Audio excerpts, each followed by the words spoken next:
Okay, so I want to welcome everyone, and I want to really thank Rabbi Tovia Singer. I know he's extremely busy these days, explaining and what's happening, and he's so gracious, really so gracious. Thank you so much for coming on and doing this for us, and for giving us chizuk. Thank you. So Rabbi Tovia Singer lives in Jerusalem and founded Outreach Judaism, the organization devoted to educating and strengthening the Jewish people in the face of aggressive evangelical missionary activity. Prior to making Aliyah, he served as the rabbi of Indonesia, guiding a diverse Jewish community with compassion and clarity. His dynamic teachings have attracted a global following. Millions watch his YouTube broadcasts in more than 100 countries. Rabbi Singer is the author of the best-selling Let's Get Biblical series and is known internationally as an inspiring and engaging speaker who connects deeply with audiences wherever he goes. And to hear any of his, he has his own YouTube channel, and anybody who ever wants to listen to him can please subscribe. Okay, go ahead. Thank you, Rabbi Singer, really. Just have to unmute. Let me just check. I saw he came in. 1 minute. 1 second. What are you? It's me. It's not Okay, you. it's you. Okay, perfect. It's me. My apologies. Thank you for having me on. Thank you so much, Rabbi Singer. Really, we have such a karasatov to you. Thank you. Sure. And we need all the chizuk we can get at the moment. No. Yeah. So, do you want to ask me a question, or do I? So if you can, the topic was the war, the Magog war. 1 second, I'll just tell you in a second. The war of the end of days and the redemption that follows. Sure. So, there's a real lack of clarity going on. And what I also like you to explain within you speaking, if you don't mind, what would happen if Trump would not finish the war properly? Would that change the narrative or the way that this will go in terms of Geula, in terms of opening the redemption? Would that make a difference if we're not successful in bringing down the Iranian regime? And this becomes more of a protracted sort of war. But these are two separate questions, so I'm going to just segregate them for a moment. The events that are unfolding right now are really not hidden, not secret. There are two chapters in Tanakh, Ezekiel 38 and 39, the only chapters in all of Tanakh that use the term Gog, referring to the end time war, the precursor to the coming of Mashiach. This end time war is also discussed in the last third of the book of Zechariah. I want to say this to you, my dear sisters. If you're going Ezekiel and Zechariah, or Yechezkel and Zechariah, oh my gosh, I went to yeshiva and we never learned them. I'm going to say this, you deserve a refund. And it is vital for leaders in Klal Yisrael to reevaluate our curriculum in yeshivot, that we have raised the most literate generation since the days of Hezekiah, and yet these Sfarim, these oracles, these eternal prophecies are unfortunately ignored, and they must never be. But everything we're going to talk about is directly in the text. Now, I want to let's talk about the book of Ezekiel for a moment. Ezekiel lived during the destruction of the first temple. Book of Ezekiel, 48 chapters, divided to three very distinct sections. Section 1, why was the first temple destroyed? Section 2, the destruction of the enemies of the Jewish people. We are not going to be focused on that at all. We're going to be going from 33 to 48, that section is unique and describes the Messianic age. Very, very simple.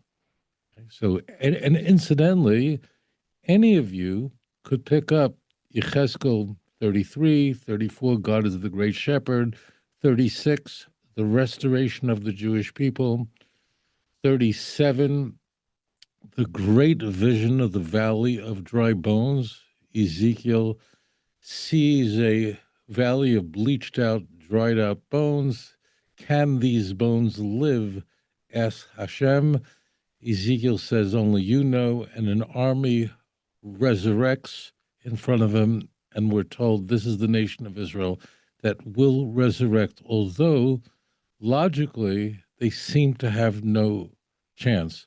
I want to share one caveat with you so you understand how to study Tanakh. This is just a general rule, and all of you will get this immediately. There's a methodology that's very frequently used throughout our sacred scriptures, and that is that we're given the big picture first, and then the text will dial back and go, okay, here are the details, okay? So I want to give you an example of this, which every one of you are intimately familiar with. Just immediately will understand this so we can move ahead with this point. This will be very simple. Genesis chapter 1, the first chapter in the Torah, begins, as you know, with HaKadosh Baruch Hu creating the universe. Ephes Me'ayin. He creates ex nihilo the whole universe. You know this. And the chapter 1, ends with the creation of man, which is the purpose of all of creation. You know that, right? Good. Chapter 2 begins with what you say on Friday night in Kiddush. That means HaKadosh Baruch Hu sanctifies the Sabbath. There are no mitzvos yet, because there's no nation of Israel yet. So the mitzvos regarding Shabbos will not come up to the book of Exodus, because you have to have a Jewish nation to have the observance of the halachas. But God rests. That's how chapter 2 begins. That's the Kiddush Friday night. And immediately we are told in Genesis 2:7 how Adam was created. So it's actually going back to Genesis 1:26, but giving us, saturating us with information that God collects the dust of the earth into the shape of Adam. God breathes his spirit into his nostrils, and it becomes man, and you know the rest of it. Okay, so this is really very simple. First, the big picture.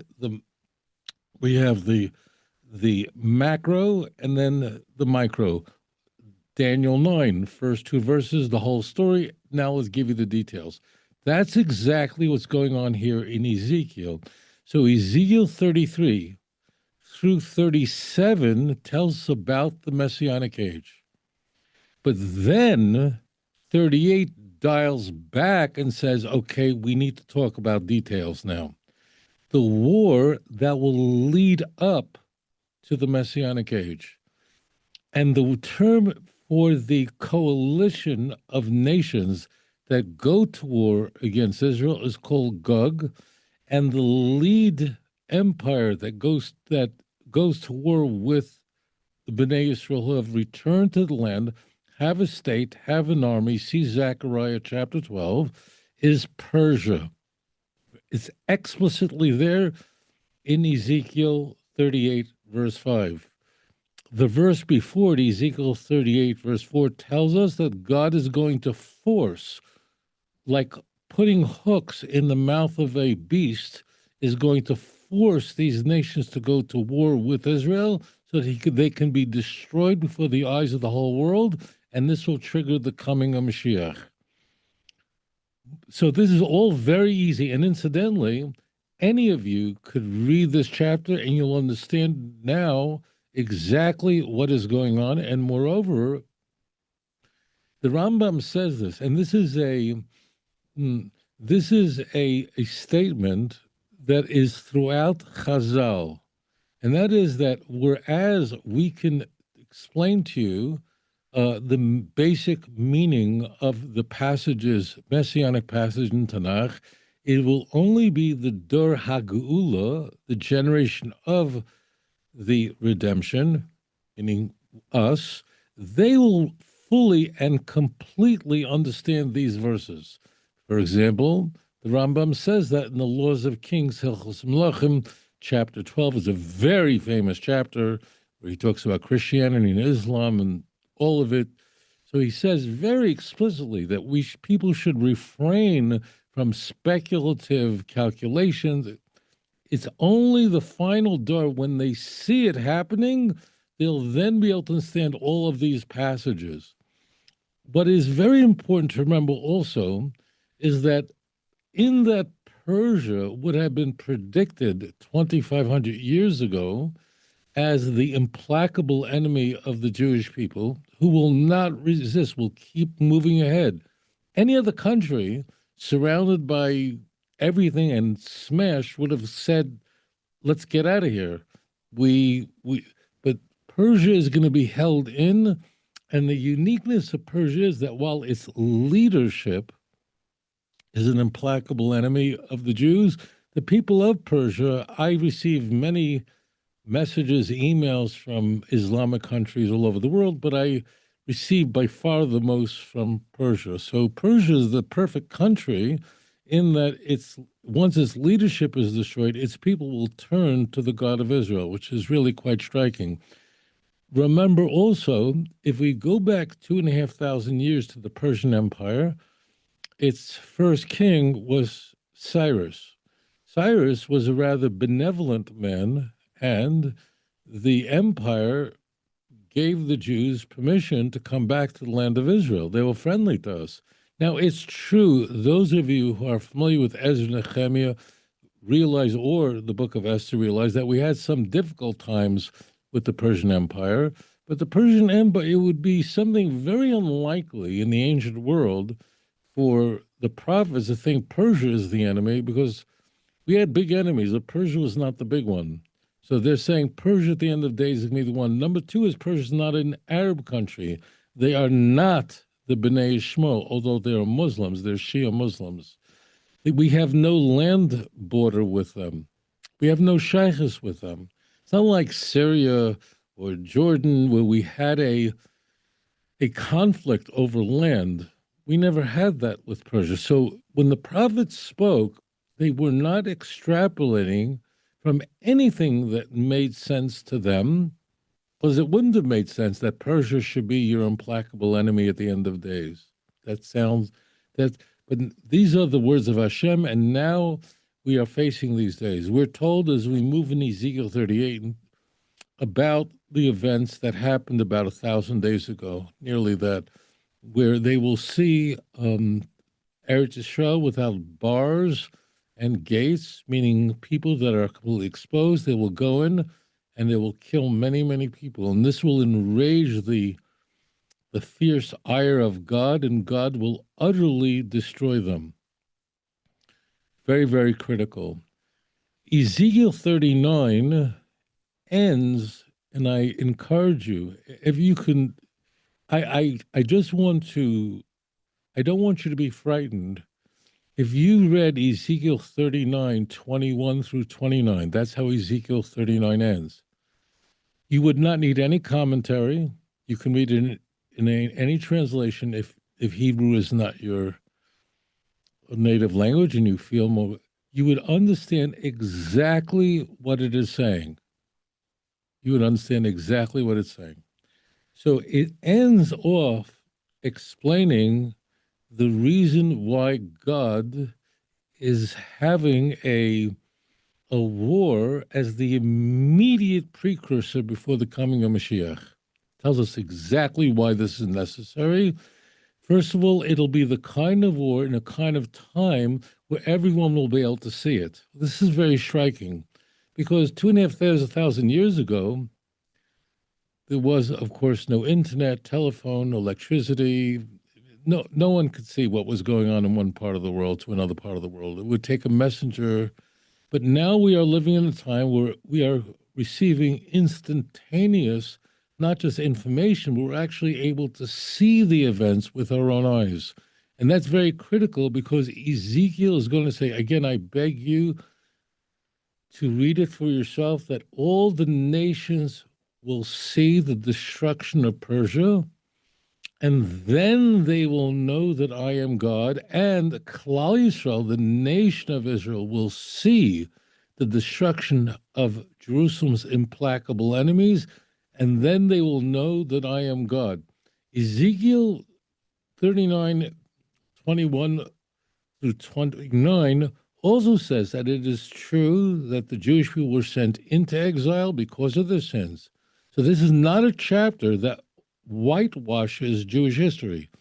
As all of you know very well, throughout the entire corpus of Tanakh, the text is extremely self-critical of the Jewish people. No one gets away with anything, and every sin, even by our greatest heroes, every shortcoming is there for everyone to see, and our enemies have not been slow to use this information as a handle to charge us, to attack us, as so many of these enemies now fill the internet with assaults against the children of Israel on a daily basis. The text says, nevertheless, I will keep my promise. I will turn them to the land.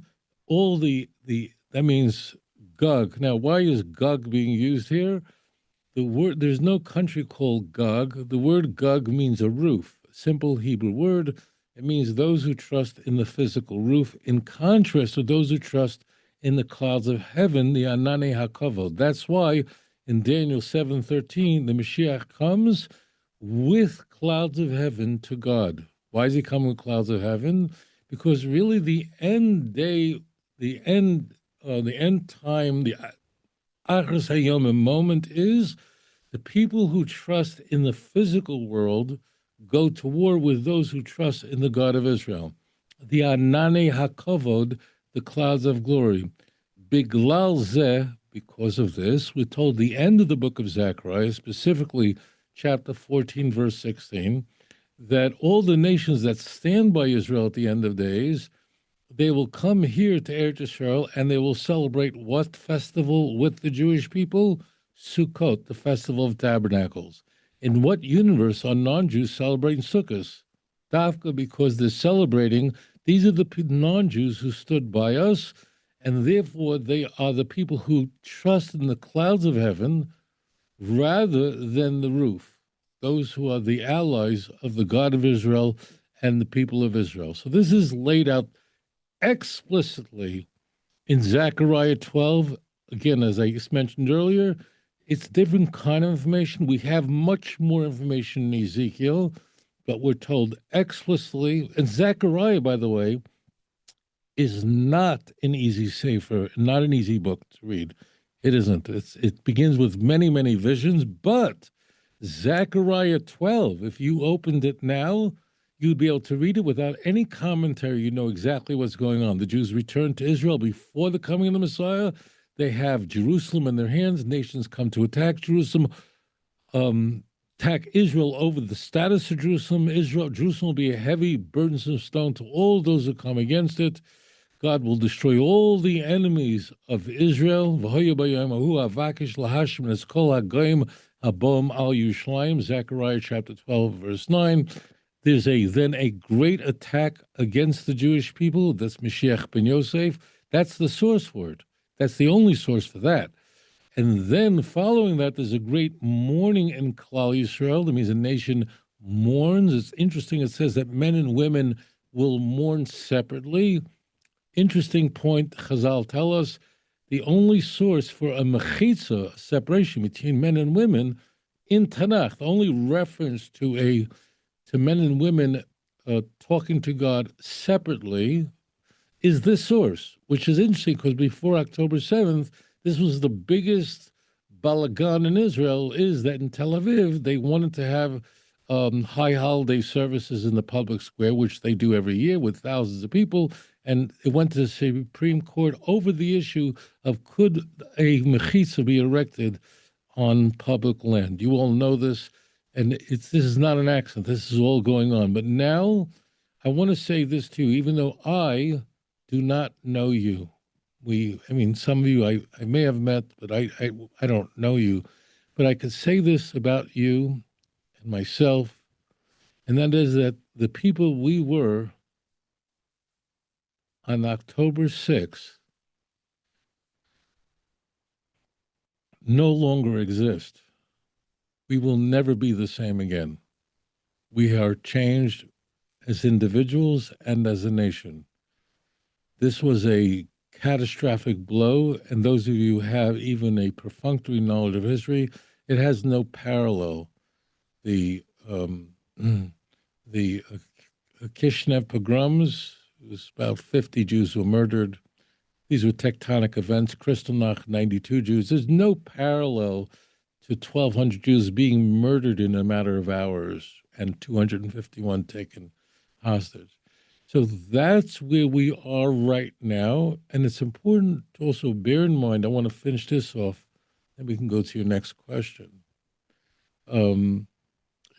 It's critical to understand that the meal we eat on the night of the first month, the 15th day of the first month of Nisan, is a meal which we recall the redemption. What is the name of that meal that's pregnant with more customs and commandments than any other meal during the year? It's called a Passover Seder. What an odd term for such a sacred meal. Seder, I think if I asked you, my committee, let's come up with a name for the most memorable meal that recollects the redemption, I don't think order would be on the top 10 list. But it is an order. It's an order of 15 parts. Doesn't matter how much time there is, but 15 segments. The redemption always occurs in an order of events, and that is what is happening now. And of course, the purpose of this is that the Jewish people do tshuva. There is a mass revolution right now of tshuva going on around the world among Jews and among non-Jews. Conversely, our enemies, Edom, that knows that its time is soon over, is now exploding with hatred for the Klal Yisrael, for the Jewish people, and for the Beis Hamikdash. You even see Tucker Carlson now talking about the third temple. He understands. He's Edom. He understands very well, better than many of our friends. He understands very well what's at stake, and these are the death throes of Edom that will be destroyed in the Messianic age. So that's what's happening now. Ezekiel 38 and 39 is devoted to this. Just so you know, from 40 through 40, we'll just say 40 through 48, which is the end of Ezekiel, is a vivid description of the third temple. Although the third temple, the Messianic temple, is mentioned in other places in Tanakh, there is no parallel to Ezekiel 40 through 48, meaning we were given the exact dimensions, the size. There's just complete detail on the offerings that were brought there, which families. It's all about the third temple. There's no other passage in Tanakh that even remotely comes close to the detail that Ezekiel provides. This is the way Ezekiel was. He described a vision in the beginning of his book that there's no parallel in visions to that description. There's no parallel to this either anywhere else in Tanakh. So now we can get that out of the way. Now I'll go to your other question. The other question is that nations of the world have a choice which side they're going to choose. This is also very transparent because I love America, and I'm sure many of you do too. I was born there, and so were my parents. Had my grandfather not fled Hungary, he didn't flee actually, he was given a job as a Rav in Pennsylvania in the early part of the 20th century. He took the job in Clairton, Pennsylvania. Had he not, he would have perished like all Hungarian Jews in 1944. So my grandparents came to America, but it's very important to understand that the nations of the world, their security is dependent on blessing Israel. It's very important. Very often we think, what will we do if the wrong person is elected? What will we do if the wrong individual is put into office? What happens if J.D. Vance, if it's going to be Marco Rubio? What would happen with Kamala Harris? Or whether you're making it, this kind of conversation is one that is not found in Tanakh at all, and it's really quite the reverse. I will bless those and bless you, and curse those who curse you. And that, I'm not going to pretend that I'm hearing, but it's pretty transparent that a bullet that grazed his ear in an assassination attempt changed the course of the elections, and Trump is blessing Israel.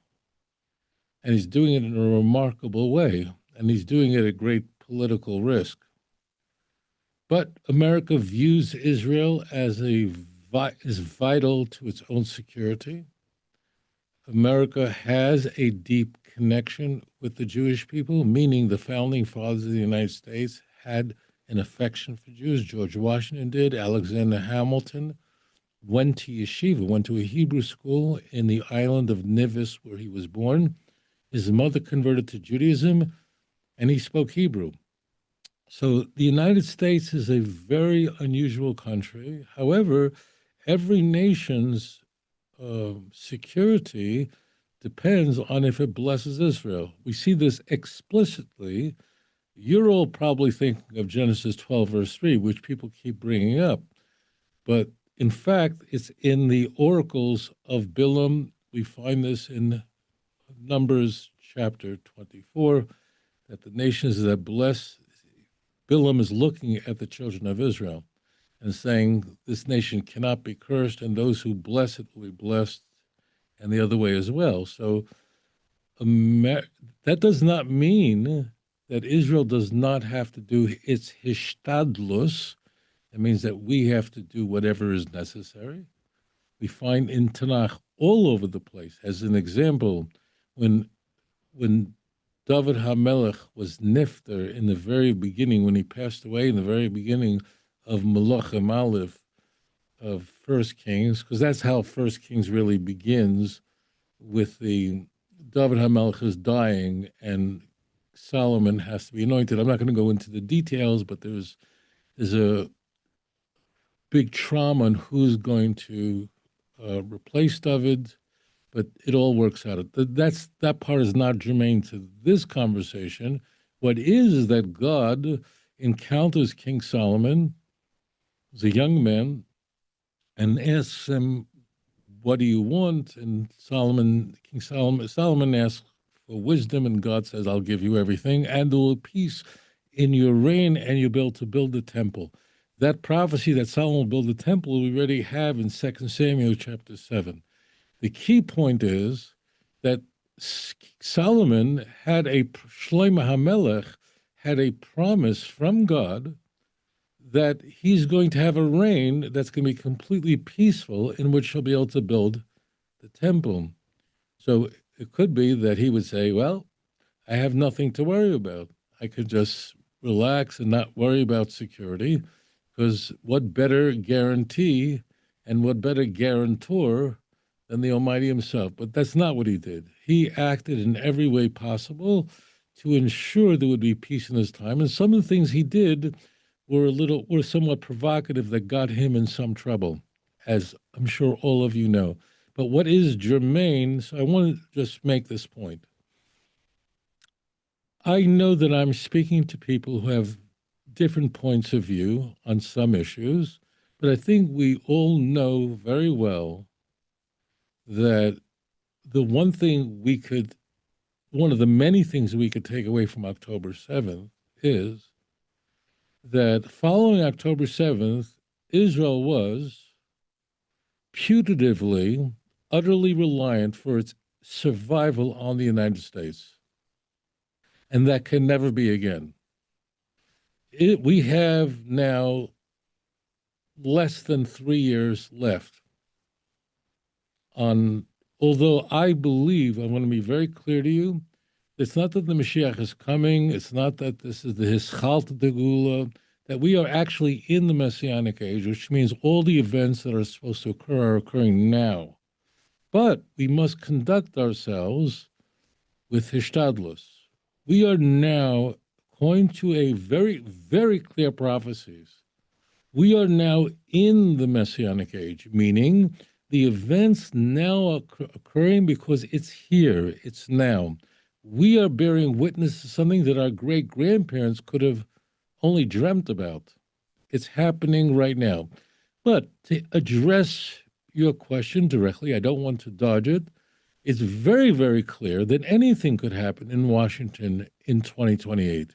Anything could happen in November, the next election day. And we have to rely on HaKadosh Baruch Hu's promise. And he has a promise, Jeremiah 30, verse 3, you will return. Amos, who grew up in where I am now, Yerushalayim, but he prophesied in the north, said, read the last two verses of Amos. Once the Jews return back to the land, they will never be uprooted. Please look up Amos chapter 9, verse 14 and 15, explicitly. All that said, and I can read off many texts, it's very, very clear that we cannot drive ourselves nuts by trying to figure out who the Americans are going to elect. Is it J.D. Vance? Is he dangerous? Is this one good? Cannot. Israel has to be independent for its existential needs.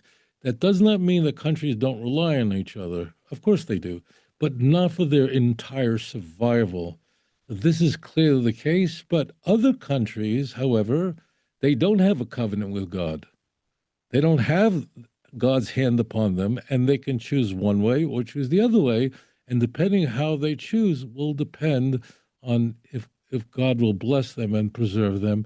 And our hearts, my heart is that the nations of the world would repent so that they would be preserved and celebrate Sukkot together with us.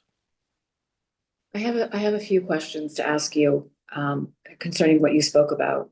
Number one, you said when the land is, it says very, very clearly that when the Jews come back to Eretz Yisrael, that they will no longer be, they will not be sent away, right? There have been different times in history where Jews have settled the land, and yet we were kicked out. Now, does settling the land mean, like, what does that mean? There's still more than half the Jewish world lives outside of Eretz Yisrael. So could it be possible, Rabbi Singer, that prophecy needs like a greater surge of coming back and settling the land of Eretz Yisrael? Because Eretz Yisrael has been settled many times, and we were kicked out. We were thrown out many, many times. That's number one. That's one question. The second thing I want to ask. Let me do this. Let me answer that question, and with your permission. It's such an important question that I don't want to conflate it. So, just a very important history lesson. During the Second Temple period, yes, there was a Second Temple. The Jews were in Israel. The truth is that with a very small exception of time, less than a century, the so-called state of Israel was a vassal state. It emerged under the Persian Empire, and then it was under the Greek Empire, and then in 66 BCE, Pompey entered Jerusalem, and that was the end of it all. So at no point, and in fact, we are told explicitly in Daniel chapter 9 that from the destruction of the first temple, the destruction of the second temple will be 490 years. It's very easy to do the math. The second temple stood for 420 years. The Babylonian exile was 70 years, and therefore it's 490 years. So we actually have the prediction of the exact time of destruction of the Second Temple in the book of Daniel, in Daniel chapter 9. So, plus, it was not an independent state. Now, those of you who know a little history, there was a Maccabean period, but it was really very brief. We're in, let's say, in 164 BCE, the Maccabean family was able to defeat the Seleucid Empire and have some limited independence. But it was less than a century, and it was really much more limited than people know. This is an entirely different ballgame. Two, the vast majority of Jews during the Second Temple did not live in the land of Israel. It wasn't even close. In fact, only 42,360 Jews moved from Bavel to the land of Israel when Cyrus became king. We know that number from Ezra chapter 2. It was always a very small number. When I say vast, I mean 95% of the Jews in the world during the Second Temple period did not live in Israel. They lived in what modern day Iraq, they lived in Iran, they lived in North Africa, they lived in the Arabian Peninsula, they lived everywhere. Most of them are. There's no parallel to where we are now because Israel is an independent state. Moreover, you have the three O's from the Talmud that nations have to agree that there should be a Jewish state because we're not allowed to rebel against them. We have to be in the land and defeat them, and we have the Holocaust. It's very important, a passage, and that's Jeremiah 30, verse 7. I just end with this. I know I'm giving you a lot of information, but if you would ask less meaningful questions, I wouldn't have to give you all this information. But we are told explicitly that there will be. Now, Jeremiah lived during the time of the destruction of the first temple. He was a contemporary of Ezekiel, he was a little bit older. He says, again, Jeremiah 30, verse 7, this passage is known as Jacob's trouble. He says that there will be a day coming, there will be an Eis Tzara Yaakov, that'll be a time of the greatest tzara, which means tribulation, the worst thing that'll happen, and there'll be no parallel to it. The greatest destruction of the Jewish people. Ume'ayin kamayu, nothing like it. And Jeremiah lived in pretty bad times. He's looking into the future saying there's something coming up that's going to be, there's nothing like it. And the last two words of Jeremiah 30, verse 7 are these words. Listen carefully, Kinderlach. Umimeno yivoshea. However, from that worst calamity in Jewish history, yivoshea, will come your final deliverance, salvation. So therefore, we can now cross-check this, that we are now in a unique situation. We have really been planted in the land, not as a vassal state of another country.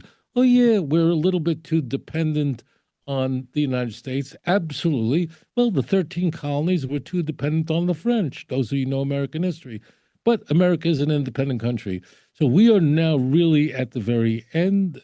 The prophecies that are supposed to unfold are happening now like clockwork. So there's no comparison. Moreover, Isaiah says explicitly in chapter 11, it's a messianic chapter, that God is going to restore the Jewish people a second time. No 3, no 4, no 5.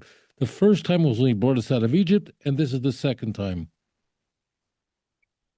I have another question before I open it up. I want to ask you. So, you spoke about, it's true that if you look at America, it really signified to a great extent, the good part of Asa, right? Like when you look at even after the Holocaust, Canada didn't want to take in refugees. There's that very famous book, None is Too Many. America really opened its borders to the survivors of the Holocaust. And if you look at the complicity I do believe that they knew about the railroads and the trains, and they didn't bomb them. How could you not, unless they didn't? But if you look at the complicity of England, of how they literally, like, what they did to the Jews in terms of even how they sent back when Jews tried to leave and come to Eretz Yisrael, and they sent them back to their deaths, and all these different things. But we're seeing a shift. What's very, very interesting is two questions. Number one is, why is it? Is there a spiritual aspect to the fact that Europe, which is a bad part of Asav, I believe, is aligning itself with Islam, which makes absolutely no sense. When you look at what's happening in Europe, it's not rational. Like, you look at these Asav, the Asav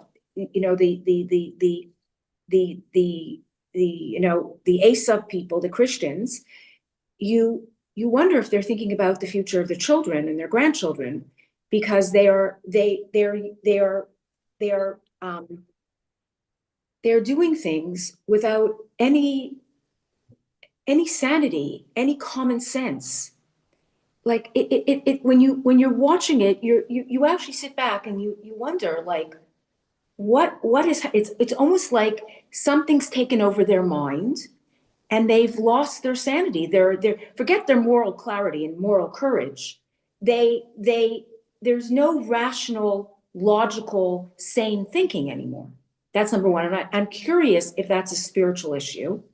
And now when you're looking at America, Rabbi, yes, America was very blessed because they were very good to the Jews, but you're seeing a whole shift happening within America itself. And I'm wondering what this means. And I'm not talking about Vance and Rubio. I'm talking about there is a huge shift, number one, coming from the Christian world, the Christian right world, right? Where there is a battle now between Christian Zionists and Christians who are going back to this replacement theory, or that we didn't accept Jesus, or whatever it was. And then you have the liberal radical left who have aligned themselves with the Islamists. And you're seeing as great insanity in the United States as you're almost seeing in Europe now. You still have some people who have, you have people like Rubio, people like this, who still Cruz, who still have integrity, who have moral clarity and courage, but it's thinning out.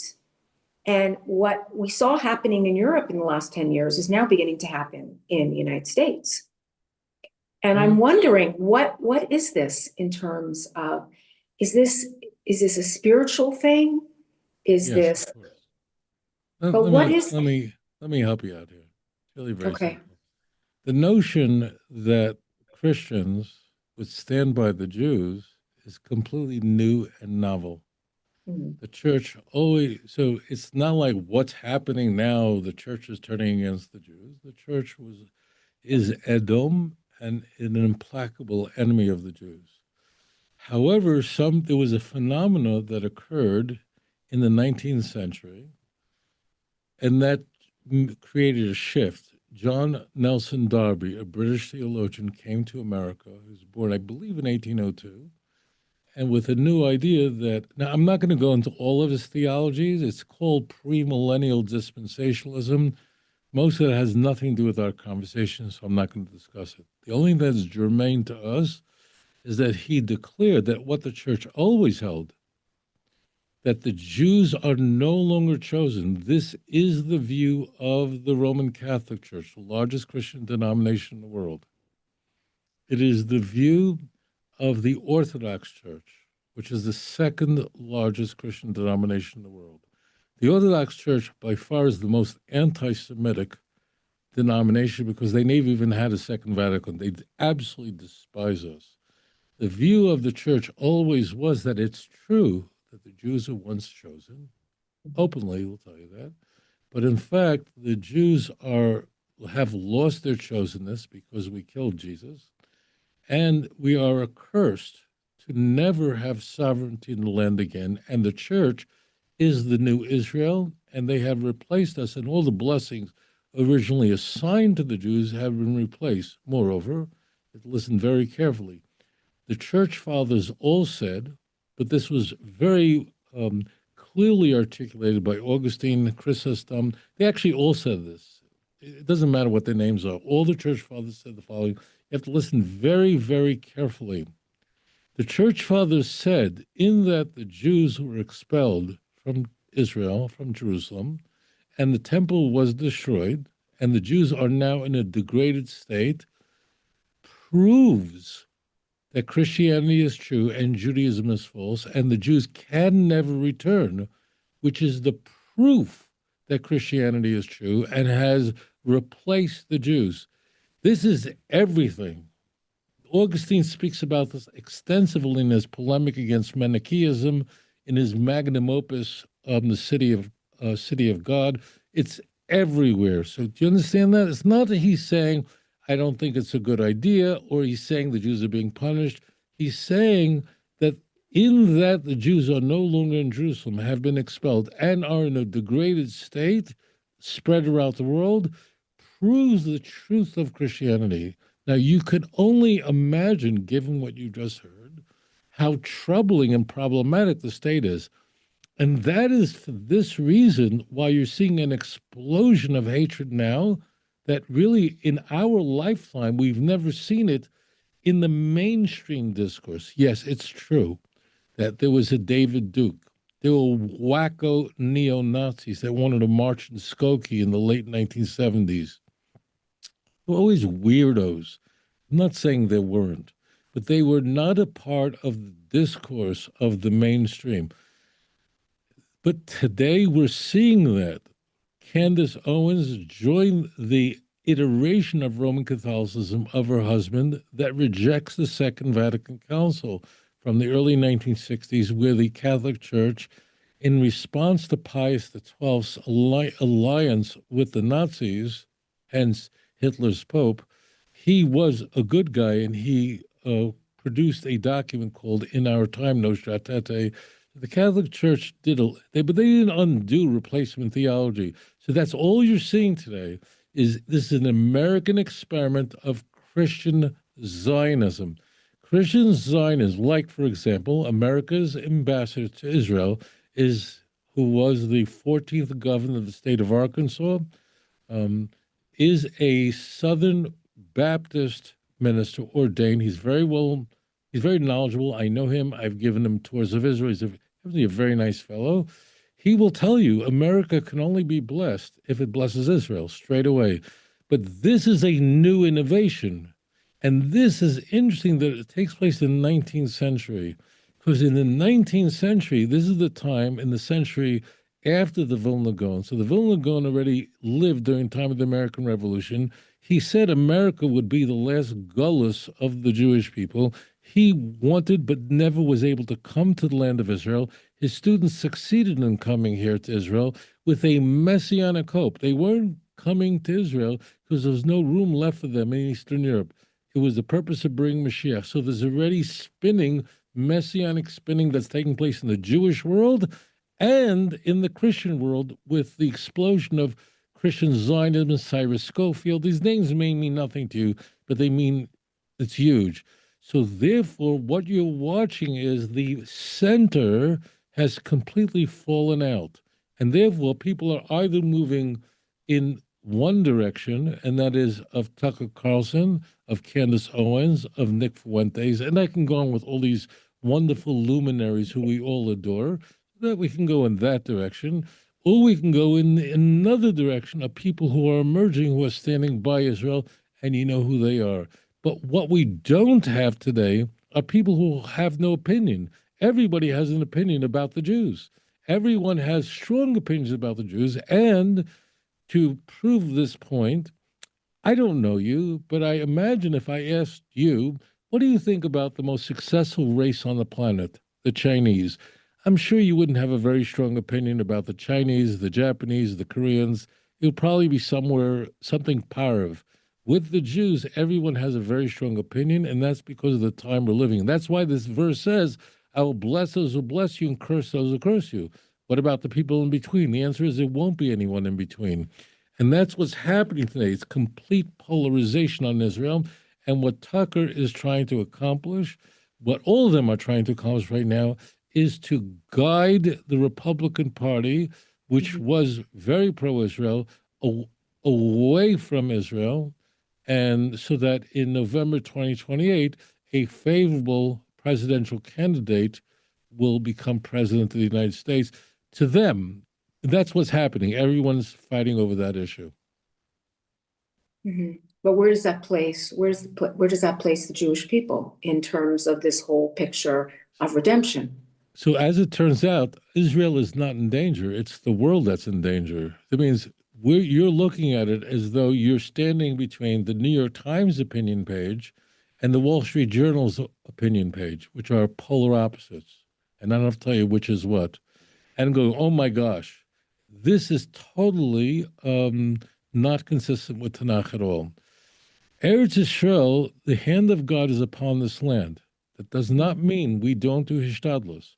Our sons are right now on the battlefield on every front. So we have to do our hishtadlus. The ones who are in danger are the nations of the world. Where will they be? Will they stand with Israel or against Israel? So be very careful. That means be very careful not to get sucked into this anxiety-filled thing. Oh my gosh, we got to get the next president right. America, for its survival, must get the next president right. Israel has a promise from the Almighty. America has no covenant with God. Now, I can go deeper into this, but I don't want to. I don't want to trouble you more. But you have to think like B'nai Yisrael. You have to have a Torah mind. You have to think through Tanakh, not through the anxiety-riddled media and go, oh my, what's America going to do? America, now, I love America. My mother was born in what was Maimonides Hospital. It is Maimonides Hospital. I think it had a different name when she was born there. But I love America. I believe that America is going to do the right thing, and we can see it in front of our eyes. Trump is doing the right thing for America's future. If Iran went nuclear and would have launched, God forbid, a nuclear missile at Israel, if that would have happened and would only taken a few weeks, Israel, we know what Israel has a stockpile of. We don't need to talk about it. Israel would have to respond in kind, which would have created a nuclear winter. Trump saved the world. There would have been a. Do I have to spell this out for you? Of course No, not. I agree. I agree. So this is a no-brainer, and it's interesting that Trump is sort of an odd figure. History has never seen a Trump before, and we'll never see another Trump. So people, are talking about he's doing this and that. This man, I know. because I agree. Israel didn't have the delivery, didn't have B-2 bombers. I don't have to explain all this to you, but you have to think like like uh, like B'nai Torah. You have to think through the filters of Tanakh, not the filters of the New York Times. Not to say that you do, but you'd be very strong now to understand You're right. that Israel has a covenant. America, the European Union, none of them have a covenant with God. Their security is all bound up if they bless Israel or not. And what about in terms of Jews inside of Eretz Israel versus outside of Eretz Israel? Do you think that? So this is discussed. So every Jew should live in Eretz Israel. Moshe Rabbeinu, Moses, our teacher of blessed memory, when he was entreated God to let him come to Eretz Israel, the Gemara asked the famous question, why did he want to come to Israel? Did he want to go to the Kinneret? Did he want to get his feet wet in the Mediterranean? He didn't care about that. There are mitzvahs. There's a mitzvah, please, Ramban, chapter 33 of the book of Numbers, verse 53. Read the Ramban. It's a mitzvah d'oraisa to live here. At all times, it's a mitzvah to control the land of Israel at all times, whether Mashiach or not Mashiach. And plus, there are hundreds of mitzvahs that could be fulfilled only in Eretz Israel, not anywhere else. So Jews are here. Now let's talk about the literature. Our literature tells us that, don't ask me to explain this, but our literature tells us that the Jews who come before Mashiach comes, so all the Jews must return back to the land of Israel when the Messiah comes. Isaiah 43, verse 4, 5, and 6. Explicitly Ezekiel 37. Explicitly Isaiah 11. Explicitly Isaiah 56. Not only that, God is collecting all the hidden Jews who call themselves Gerim, converts. They're not converts. They're Nidochim. They were hidden Jews. They didn't know they're Jewish. Isaiah 56, verse 6, 7, and 8. I beg you to read it for yourself. You have no idea what you're missing. So getting back to all this happening, we do have holy literature that says the following, but I can't explain it, but it's based on a passage in Isaiah, which is simply this. The Jews that moved to Eretz Israel before Mashiach comes, when the Messiah comes, they will have wings. I don't know what this means. Those who come after the Mashiach comes will not have wings. Don't ask me. I don't know. This is a metaphysical statement, but it's based on a passage in Isaiah, and our holy works all talk about this. And therefore, look, openly, the Ramban says, I don't want to cause problems in anybody's family, but it's really, the Talmud says it openly. If a man wants to move to Israel and his wife refuses, he could, in Jewish law, he could divorce her and doesn't have to pay her the ksuva, and vice versa. If a woman says, I want to live in Israel, he says no. So he has to pay her ksuva. It's very simple. This is very, very direct. Live in Israel, there are many mitzvahs. And as you know, some of you listening to me don't live in Israel. You can practice Judaism in Miami and in Los Angeles and Chicago, but you can only live it here in Israel. Someone asked the question, someone made a joke and they asked if the housing prices are going to come down when Mashiach comes. Okay, I'm going to open it up to Karon Lee. Karon Lee, go ahead. You've been patiently with your hand up. Thank you. Thank you. Rolf, thank you. Thank you for your genius and your memory and just everything you know and sharing it with us. I have a troubling thought that I'd love to find out if there's anything in Tanakh, because when you think logically, how is it going to happen that our Beis HaMikdash is going to replace the Al-Aqsa Mosque as the consciousness of the world stands today, that the whole world will accept our Beis HaMikdash and that Al-Aqsa Mosque is going to be destroyed and replaced? Like energetically, that is such a massive shift, like cosmically, that has to happen. So I've just been more practical in thinking, how is this going to happen in the world's view? And people will suspect that I may have paid you off to ask such a question. So for all the rest of you listening to my I'm voice, nuts when I say that. I did not bribe this woman. I don't know who she is, but she has a funny accent. I'm kidding. So you have to understand this is a question of absolute genius, and this is explicitly in Tanakh. First of all, just so practically speaking, where Al-Aqsa is not the Makom HaMikdash. Al-Aqsa is south of where the temple is going to be. The temple is going to be where the Dome of the Rock is, not where Al-Aqsa is. And I don't know exactly. They're just a couple 100 feet apart. But Al-Aqsa is very sorry, far. Rob, I meant the Dome of the Rock. I meant the Dome of the Rock, yeah. Doesn't matter. That's not important. Dome of the Rock is not a mosque. So it doesn't matter. And the rock is what's important, not the dome. And even Muslims will tell you the dome is very pretty, and they only put the gold on it in the 20th century.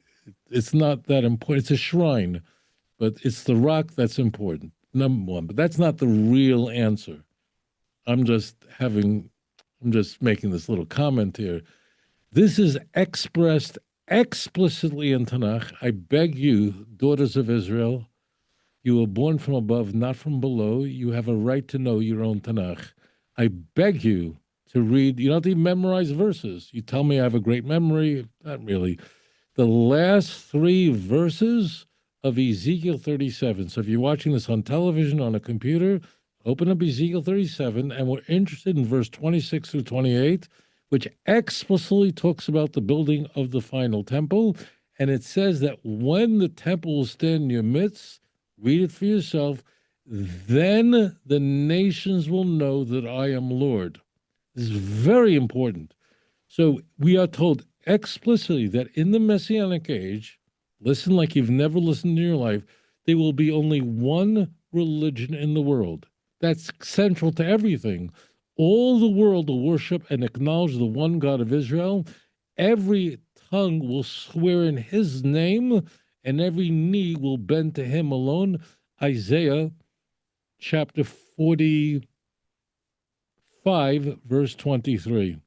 And we say it in davening. We say it in Aleinu. So you have to, again, think through Tanakh, through the words of the prophets. Don't think through the newspapers. It all means nothing. So it's very clear, and I bet some of you, maybe while you're listening to me, said, oh, I'm going to look it up. I hope you did that. I hope you opened up a window on your computer and looked up Ezekiel 37, verse 26, 28. If you look it up for yourself and you see the Lashon Kodesh, the Hebrew, it'll make you wiser and smarter. So you know that I'm not adding one word. I'm not saying I'm not saying there's nothing esoteric here.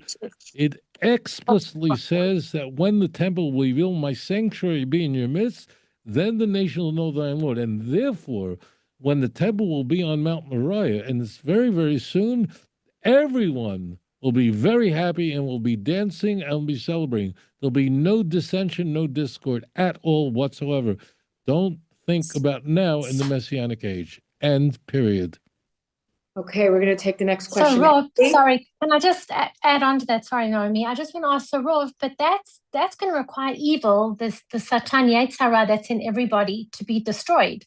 If that's going to happen, surely, like for that to happen, do you understand what I'm saying? Like energetically, something has to be removed from the world as it stands now in order to see that level of knowledge and truth.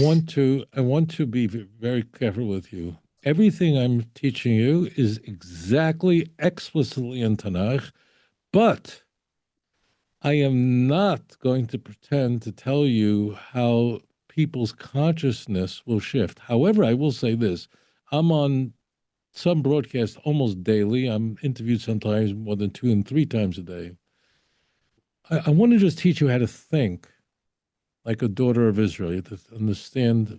I'm going to teach you something very deep now, but it's really very simple. Given that we are now have already witnessed messianic prophecies that have unfolded in the last 1,000 days, very clearly. And what's intriguing, I want to just teach you how to think. It's very transparent that all these prophecies we're talking about, the return of the Jews to their land, Yerushalayim liberated. We even have a timeline for that in Daniel 8:14. I'm not going into it now. Given that all the prophecies we have already seen have been fulfilled in the last 85 years, have fulfilled literally, you could like map it out. It's like someone's writing Ezekiel today. We can therefore, daughter of Hashem, extrapolate and say, I can't pretend to tell you how, what, how, why, nor can I have imagined that what's going on in Iran as we're speaking now. I'm not going to pretend to say I know, but I could say this, just like all the prophecies. This is what Rabbi Kiva was saying in the famous Gemara in Makos, as he's standing with his companions on Mount Scopus looking at the Temple Mount, and he's smiling while others are crying. This is his idea. Because we see that all the prophecies are being fulfilled right now, exactly as it says in Tanakh, we can therefore extrapolate and conclude that all the prophecies that have not yet been fulfilled will be fulfilled exactly the way the Navi says. Make no mistake about it. Full stop, period, end. That's all you have to know. Thank you. I'm not going to Rolf. pretend to say this is going to happen on Tuesday. I don't talk. I'm not a Navi. I just look at the text and teach it, and that's it. Okay, Esty, ask your question, because then we have 2 more questions after. Go ahead, Esty. Esty? Estile, you have to unmute. Okay, so I'm going to go to the next one, and then when you can unmute, Lorena? Yes, thank you. Go Thank ahead. you. Thank you, Rob. I mean, after this, there's no questions, right? But since I'm allowed to ask a question, everything you said was amazing, and thank you so very much. I was laughing when you said you people deserve a refund on the yeshiva tuitions, because there is no access to it. And my humble question is, do you know, or do you have a series where I can teach my teenage children, or we can all learn, as simple as you explain it? Because yes, we do need to go back to Navi. Yes, I can. I encourage you, those of you who can go onto YouTube, I want you to do a search, and you're welcome to do that while I'm speaking. I won't be offended at all. I actually go through the book of Isaiah and teach it here in Jerusalem. I'd like you to type in on a search on YouTube, Tovia Singer, Isaiah Introduction. Okay? And I go through the whole book of Isaiah. It's actually a second time, but this is an important series. So I go through chapter by chapter, and it's very important because Isaiah is, like his name, is all about Mashiach. If you want to understand this, is not esoteric. It's not, believe me, it's not complicated. God didn't create a Tanakh that only geniuses can understand. Anyone can understand it. But please search Tovia Singer. So the first presentation on Isaiah is the introduction, and it's an overview of Tanakh, of really Nach. Please, when you can, study that video. It was delivered here in Yerushalayim, and then go to Isaiah chapter 1, chapter 2, 3, 4, all the way through. We're actually up to chapter 36 right now. That's what you should teach your children. I base everything on the. It's not plain text. Without the Abar Benel, I want to make it clear. Isaiah is not like other books. Like, I'm sure you learned a little Yeshua and Shoftim in yeshiva. Isaiah is very, at first glance, is very difficult. I could tell you now, I went to yeshiva with guys who were smarter than me, and I'm not being self-deprecating. And when they came to Isaiah, they read 3 chapters and put it down and said, I can't do it. It's not that simple, but once you, like everything else, once you know it, you know it. So Isaiah, 90% of it is poetry, not Shakespearean poetry, but it's unique language, and I unpack it. It's not me, it's the Abarbanel, who was a gift to the world, who was born in 1437 in Portugal, and in 1481, he wrote a commentary in 2 months on all of the Nevi'im. He did that in the winter of 1481, and then he had to work for the Spanish government for Ferdinand and Isabella Yimach Shemam. He was nifter in Italy in 1508. His Sion, his place of burial, is in Venice. You're welcome to go there. Many people go there. He was the gift and unpacked and made Navi accessible to anyone in the same way that Rashi, of blessed memory, made the Talmud accessible. It's not like no one knew Navi before the Rabbanel. It's like no one knew Shas before Rashi. But you can imagine, before the Rambam's Mishnah Torah, it wasn't that easy to learn all of halacha. So these were the gifts. So the Abarbanel's parish on the Navi makes it all accessible. But if you want to just watch it, I do teach Isaiah. Just start with the introduction and just move through, and it'll makes it all accessible. Thank you for your question. Thank you. Okay, somebody just asked, the one that I couldn't, Rabbi, that I couldn't, she couldn't unmute. She just would like to ask, she says, I don't want to get political, but my intention, I really want to know about the holy Jewish people who learn Torah, love the Jewish people. Love the Jewish people, yeah, sorry. But do not believe in the Eretz Yisrael of today and are wary of the IDF. Could you? I just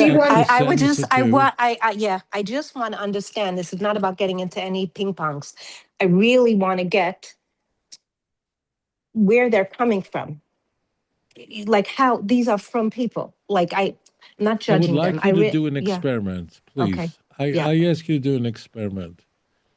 Turn to these Jewish people and just ask them, how many chapters are there in the book of Zechariah? Many of them are not going to be able to answer you, let alone what's in it.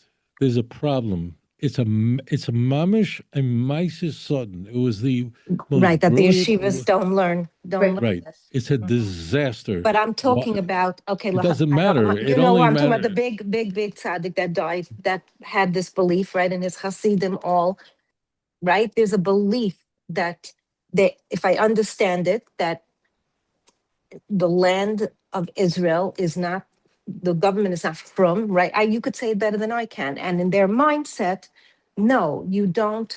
Of course, I can't comprehend it. They've come out and they've said that anybody who serves in the IDF is impure. But it's not just them. It also runs. No, but it's bigger than world. that. It's bigger. It's from a spiritual sense. No, but there's a spiritual thing they really believe. Let me address Tell me. Let me just address the question. If people are not studying Navi at all, like totally, this is the most literate generation since Hezekiah. And we have access to information. I'm going to answer your question. Yeah. Okay. I can't comment on an individual, but as it turns out, that individual wrote a sefer called Vayom Moshe. Right. Listen very carefully. Have you ever read it? Okay. So this is a problem. No one is reading anything. I don't know why. And it's a problem. So he actually begins with the Bnei Ephraim, who mistakenly fled Egypt prematurely and were killed. Okay? So the battlefield is always, and it's quite correct, If you look at the Teicha, Leviticus 26, Deuteronomy 28, God says, if you are acting in accordance with my wishes, you will defeat your enemies, and if you're not, you will be defeated. Everybody knows these chapters. This is the key point. So, as it turns out, the Bnei Ephraim were killed, and that's a very good point. But everybody understands that when when the Jews return back to the land before Mashiach comes and went to war against their enemies, they summarily defeated their enemies. We can see what's going on right now. It is true, last night was not pleasant as the sirens are going off. But as it turns out, I would not want to be in Iran right now. So therefore, because the B'nai Yeshiva are not learning Zechariah chapter 12 as an example, chapter 12 is so simple that you would not need a commentary. The Jews return to the land of Israel before Mashiach comes. Jerusalem is liberated. Jerusalem is a heavy, burdensome stone to all the nations who come against it. But they're not learning this. If they're not learning Zechariah 12, then how would anyone understand it? Of course, people could not understand that the Jews would have to have an army and a state before the Messiah comes. Zechariah chapter 12, verse 7 and 8. I will strengthen even the weakest of the Jews. They'll become soldiers so powerful, they'll be like David, even like the angels of the Lord of hosts. What is that talking about? Mashiach hasn't come yet, clearly, because there's wars. And Mashiach comes, there will be no more wars. This is a symptom of not learning Navi. This is a very big problem. And therefore, moreover, when you talk about the 3 oaths in the Talmud, that's very famous, the 3 oaths are that we're not allowed to be married b'malchus, that which means we're not allowed to be, married b'umois, not to rebel against the nations of the world to create a state.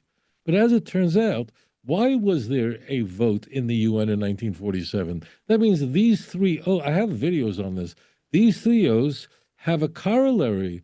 If the nations of the world vote for a Jewish state, why was there a vote? Who needs votes? The whole point is because of those 3 oaths. We're not allowed to do what the Christians and Muslims did. They had crusades. The Muslims came here in 636, defeated the Byzantine Empire, and came to Israel in 637. We're not allowed to do that. So we were fighting from within the nation. And number 3 is the nations of the world have an oath that they're not to oppress us in exile. More than is enough. Whatever it is, the Holocaust, they clearly violated the 3rd oath. So therefore, the 3 oaths can only be understood to have a corollary. And therefore, this state of Israel, which is the precursor to Mashiach, has to occur. And that's why the people who are learning Navi all get what I'm saying. They all do. Unfortunately, what's happened is that people are not learning Navi, and if they're not learning Navi, they have no idea what to expect. This is a tragedy. I can't speak about a person who's died years ago. I'm sure he meant it to the best. I don't know. I can only tell you this is what the Navi says, and we follow the Nevi'im about Mashiach. Nothing else. Period. End. Very simple. Okay, Pamela, go ahead. Pamela, you have to unmute. Hi, thank you, Rabbi Singer. It's such a pleasure to hear you. First of all, I just want to say, growing up and for many years, I never heard of something called the Sheva Mitzvot B'nai Noach. And really, that's what the nations are going to be and should be. And, there's even a lot of Christians, a lot of churches all around the United States are closing because they can't get the people. Now, I don't know if it's dissatisfaction with what goes on in the churches and the whole situation, but a lot of people believe in God, but just not in the way that it's being presented to them in their associative religions. That's just the side point. My question to you is, how does the Mashiach ben Yosef, either as a process or as a person, fit in and armyless? And where are we gleaning all the information that we can on that versus, let's say, that whole peaceful era in the time of Mashiach ben David? And are we at the stage of Mashiach ben Yosef, who are not even sure if he came, if he's here, if he doesn't need to come? And how does Sefer Daniel play into all of this? Whoa! You were doing great, and then you dropped a whole sefer on my head, and I don't know what you're talking. No, You just just because stopped it's such a Daniel. cryptic sefer, and it's also supposedly has parts that allude to the end of days as well. Not So allude. it's It's just very a sefer explicit. I All didn't right. really hear you mention. I'm just gonna. All right. You have to give me a specific passage. I'll be glad to help you out with all this. Okay. I mean, you said Daniel, like my frontal lobe exploded because I didn't know you just dropped the whole sefer on my head, 12 chapters. So I even forgot what you were saying because I got so distracted. Basically, Just leave out Daniel for a moment. Okay. Just remind me. Oh, Mashiach ben Yosef. Okay, got it. The whole Thank you. Mashiach ben Yosef, how that got fits it. in Got process, it. person, Got it. who, Got what. it. We're good. We're good. Okay. So first, we'll be very clear about the terminology we're employing here. Meaning, as it turns out, does the word Mashiach appear in Tanakh? So it does. So it does 39 times. Yeah. However, it's never referring to the Mashiach. To be very careful about the language they're using. Mashiach ben Yosef and Mashiach ben David. Now, I'm going to say something that's not correct, but you need to get this. You have almost nothing to do with each other. They do because they're end times. But Mashiach ben Yosef is not an individual. It's a cataclysmic event, which is discussed in this Masechta Sukkah, Daf Nun Beis, an Aleph and Omen Beis. This is really our source for it. It is let me explain what it is. It's not Mashiach ben David.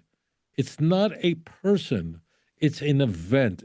Now the event is described explicitly in Zechariah 12, chapter 12, verse 10. Remember we were talking about Zechariah 12. Okay, let me explain what this is. First of all, what happens is the Jews come back to the land of Israel. Please read Zechariah 12 in context. And those of you who are intimidated by learning Navi, Zechariah is a hard book. However, this chapter is easy.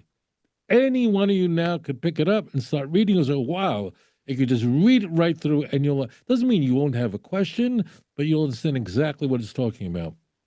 What happens is the Jews return to the land. They have Yerushalayim. Nations come to attack Israel over the status of Jerusalem. V'hoya b'yomahu avakesh lahashmid es kol hagoyim haboyim al Yerushalayim. It'll be in those days that I will destroy all the nations that come against Jerusalem. That's Zechariah 12:9. Now we have Mashiach ben Yosef. Mashiach ben Yosef. So there was a machloikis. There's a disagreement whether it's one person or many people. It doesn't matter. You'll find in a moment which one it is that there's a cataclysmic event of a massive military attack against the Jews. And this causes the Jews to unite and do tshuva. Now, this happens in the context of a great victory. That means the Jews are doing great. They're defeating their enemies, but bang, a smash happens. The Gemara openly, in Megillah, Daf Lamed openly says that Mechemes Magog begins, at this time begins, on Sukkot. Openly says that in Daf Lamed. In fact, Biglal Zeh, because of this, the Haftorah we read on Shabbos Chalamoid Sukkot is Ezekiel 38 and 39. Hello. I mean, do you need anything more than that? Literally, the Talmud says that this event occurs on Sukkot. And because of that, the Haftarah on Sukkot, look it up for yourself, on Shabbos Chalamoid is Ezekiel 38 and 39, the very chapter we're talking about. It's very clear what happened. That's October 7th. Very clear for multiple reasons. Because now, as a kid, I used to wonder what military person could get killed that would cause such consternation. It's like the whole nation does tshuva. Now we know the nation has completely united. And as I mentioned to you before, this same chapter, the next verse says, and all the nation will mourn, men and women apart. Read it for yourself. Our only source in Tanakh, our only reference in Tanakh to men having separate seating.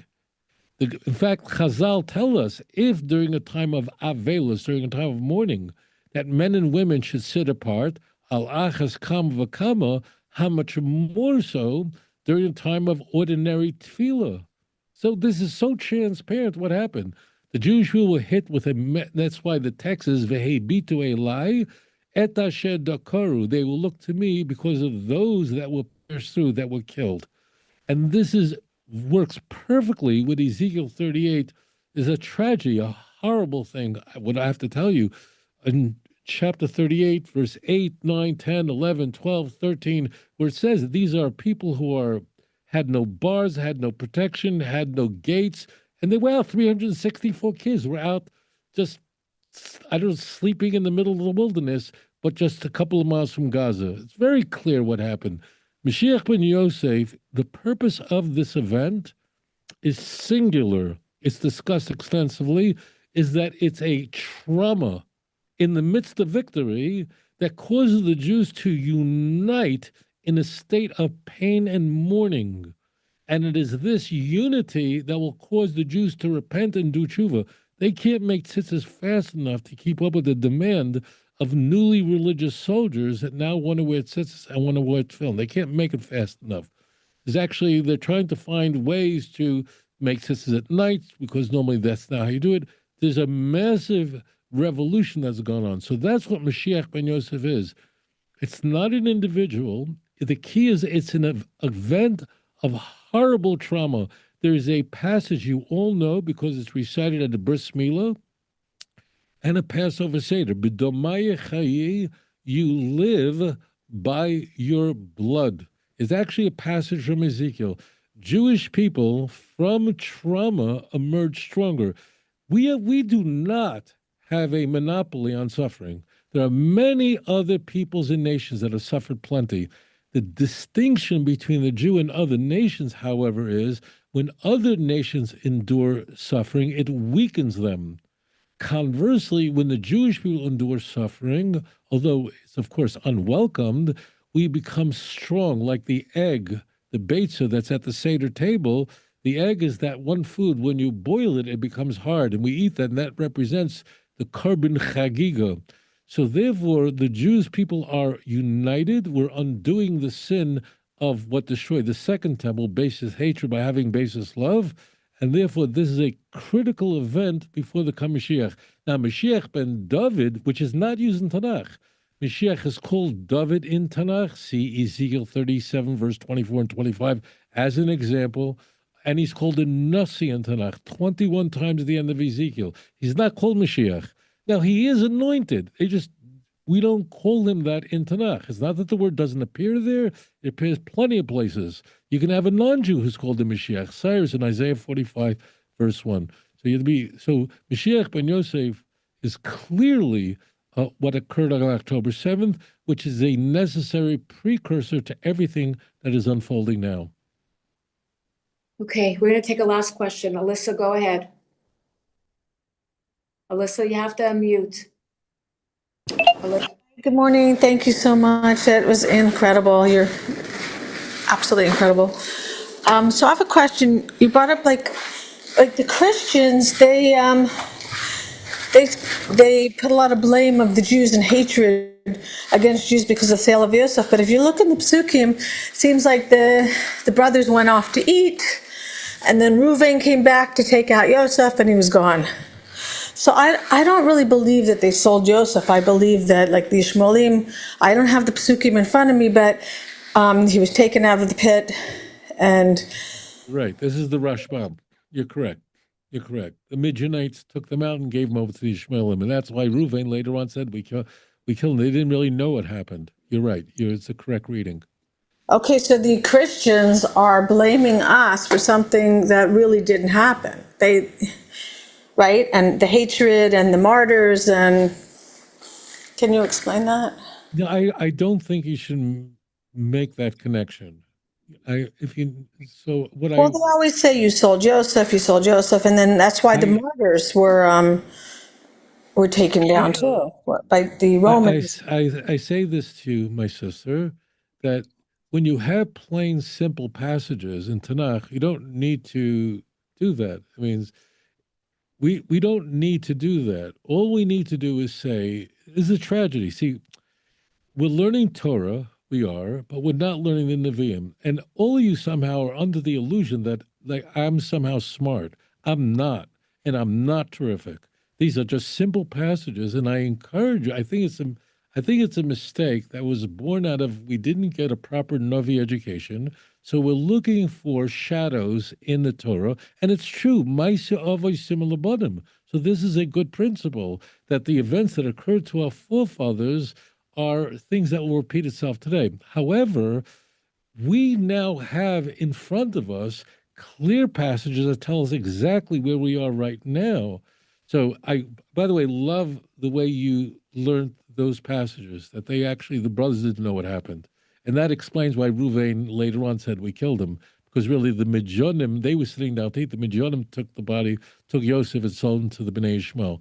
But I would try to resist that because there's a lot at stake right now. There are many people watching me right now who are living in outside of Israel, have to make very critical decisions. And you want to make sure that the texts are everything's in order.